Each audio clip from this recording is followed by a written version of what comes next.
Errar é humano, disso a gente já sabe. Mas, em algumas profissões, um erro pode gerar consequências catastróficas, podendo até resultar em mortes. Esse é o caso de médicos, veterinários e até mesmo os engenheiros. Infelizmente, muitos profissionais não têm isso em mente e fazem seu trabalho de qualquer jeito. Então, no vídeo de hoje, mostrarei os 5 maiores erros da engenharia de todos os tempos. Não se esqueça de deixar o seu like e se inscrever e bora para mais um vídeo. Me chamo Lucas Pereira e esse é o mundo da engenharia.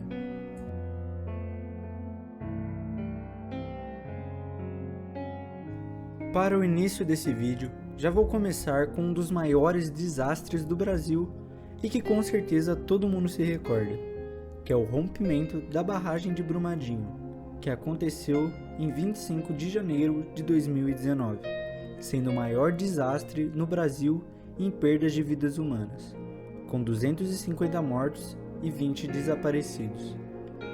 Quando a barragem se rompeu, formou-se um verdadeiro tsunami de barro que avançou sobre a cidade de Brumadinho, levando casas, carros, animais e tudo que se encontrava pela frente. E foi calculado que sua velocidade média foi de 80 km por hora. As sirenes de segurança que deveriam ter sido acionadas para alertar os funcionários e moradores acabou não tocando.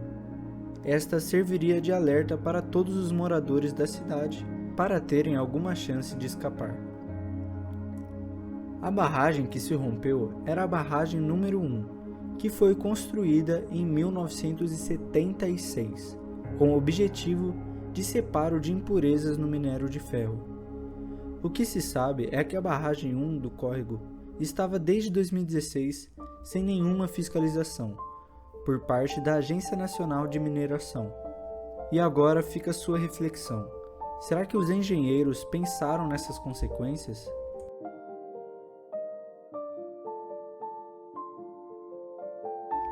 Pouca gente conhece essa história, mas nem os países mais desenvolvidos ficam de fora desses ocorridos. E um grande exemplo foi a ponte de Tacoma. Essa ponte, construída em Washington, era uma ponte pêncil, ou seja, que era sustentada por cabos de aço e que entrou em colapso em 7 de novembro de 1940. Ela tinha incríveis 1.600 metros de extensão. E durante a construção, os operários já notavam que a estrutura balançava muito com o vento.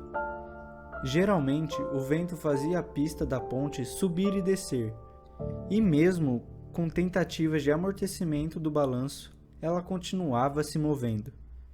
Então, certo dia, ventos com 64 km por hora iniciaram um movimento muito maior na estrutura, torcendo a ponte inteira. Os registros mostram que a estrutura começou a balançar com mais força às 10 horas da manhã, e pouco depois, às 11 horas, a estrutura desabou. Na época, acreditava-se que sua queda havia sido por conta do fenômeno de ressonância, que com a força do vento, a oscilação da estrutura foi aumentando até chegar em seu ponto máximo, que fez com que a estrutura não aguentasse. Porém, atualmente, com mais estudos, foi comprovado que além da ressonância, a variação de tensão nos cabos foi responsável pela queda da ponte. Ou seja, com a movimentação intensa, a tensão nos cabos aumentava e diminuía sem parar.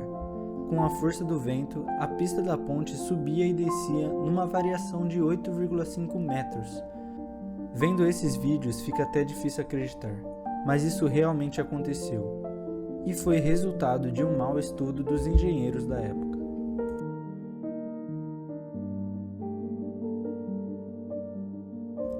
O desastre do ônibus espacial Challenger foi o que pegou todos de surpresa, pois com ele teríamos uma série de avanços e novidades no programa espacial dos Estados Unidos, mas que infelizmente acabou explodindo 73 segundos após o seu lançamento, tornando-se uma das maiores tragédias da história da NASA.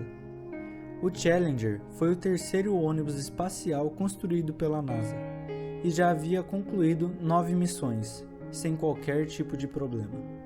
Contudo, seu histórico apontava uma nave confiável e em sua próxima missão levaria a primeira civil ao espaço.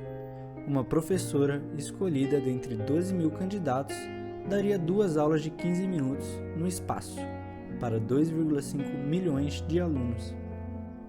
Na manhã do dia 28, a temperatura do Centro Espacial Kennedy, na Flórida, estava muito abaixo do ideal para o lançamento, motivo pelo qual engenheiros da missão avisaram seus superiores sobre o risco que as baixas temperaturas causariam na nave. Mesmo com os avisos, o lançamento ocorreu às 11h39 da manhã. Cerca de 73 segundos após o lançamento, o Challenger foi envolvido por uma enorme bola de fogo, e seus 2 foguetes propulsores de combustível se separaram diante de milhares de pessoas que assistiram por TV, como também parentes dos astronautas presentes no local do lançamento. No Jornal Nacional do dia 9 de junho de 1986, Luiz Fernando Silva Pinto disse que o voo Challenger durou apenas 73 segundos, mas foram precisos 4 meses de investigação para determinar a causa do acidente. O relatório concluiu que um dos anéis de vedação do foguete propulsor não funcionou e deixou escapar combustível, resultando na explosão que destruiu a nave.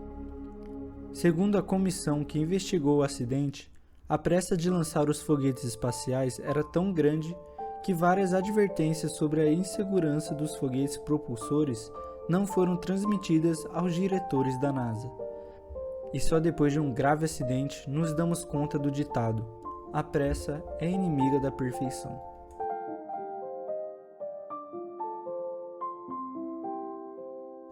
O próximo desastre o mundo inteiro conhece, o acidente de Chernobyl, que aconteceu em 26 de abril de 1986, na antiga União Soviética, sendo o maior acidente nuclear da história. Esse acidente aconteceu no reator 4 da usina de Chernobyl e foi resultado de falha humana, uma vez que os operadores do reator descumpriram diversos itens dos protocolos de segurança. Tudo ocorreu durante um teste de segurança que estava acontecendo e resultou na explosão do reator 4. Com a explosão, 2 trabalhadores da usina foram mortos e, na sequência, um incêndio no reator 4 iniciou-se e estendeu-se durante dias. A explosão deixou o reator nuclear exposto e o incêndio foi responsável por jogar na atmosfera uma elevada quantidade de material radioativo. E rapidamente foram identificados altos níveis de radiação em locais como a Polônia, Áustria, Suécia e até em locais muito distantes como Reino Unido, Estados Unidos e Canadá. Apesar da gravidade do acidente, a população de Pripyat só começou a ser evacuada 36 horas depois da explosão. A cidade, localizada no norte da atual Ucrânia, contava na época com cerca de 50.000 habitantes, que foram evacuados em 1.200 ônibus enviados pelo governo soviético. A população da cidade foi orientada a não levar seus pertences e foi informada de que se tratava de uma evacuação temporária. Os habitantes de Pripyat foram obrigados a abandonar alimentos e animais domésticos. As estimativas feitas por cientistas apontam que a região de Chernobyl deverá permanecer inabitada por até 20.000 anos, até que se torne segura para a habitação humana.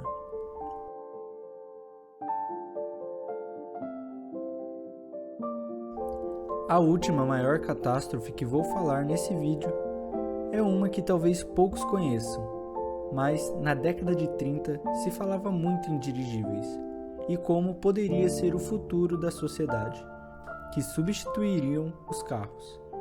Mas que essa ideia foi totalmente descartada depois do terrível acidente do dirigível Hindenburg.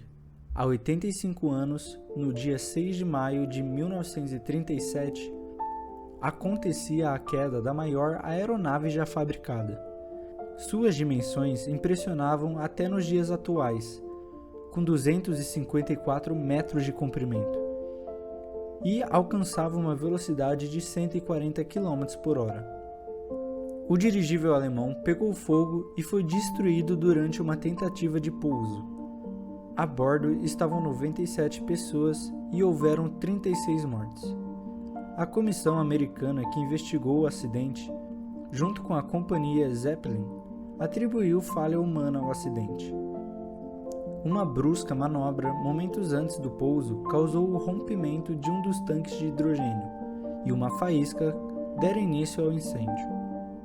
O Hindenburg era a forma mais rápida de se viajar da Europa para a América do Norte. O acidente encerrou a era dos dirigíveis na aviação comercial de passageiros. Mas cá entre nós, isso não tinha como dar certo. O hidrogênio é um gás hiperinflamável. Qualquer faísca pode causar uma explosão. E foi exatamente isso que aconteceu. E imagino o que aconteceria se a gente andasse na rua com dirigíveis ao invés de carros. E esses foram alguns erros da engenharia que entraram para a história. Se você gostou desse vídeo e quer que eu continue falando de temas como esse, deixe um comentário. E não esqueça de deixar o seu like. Vou ficando por aqui e até o próximo vídeo. Valeu!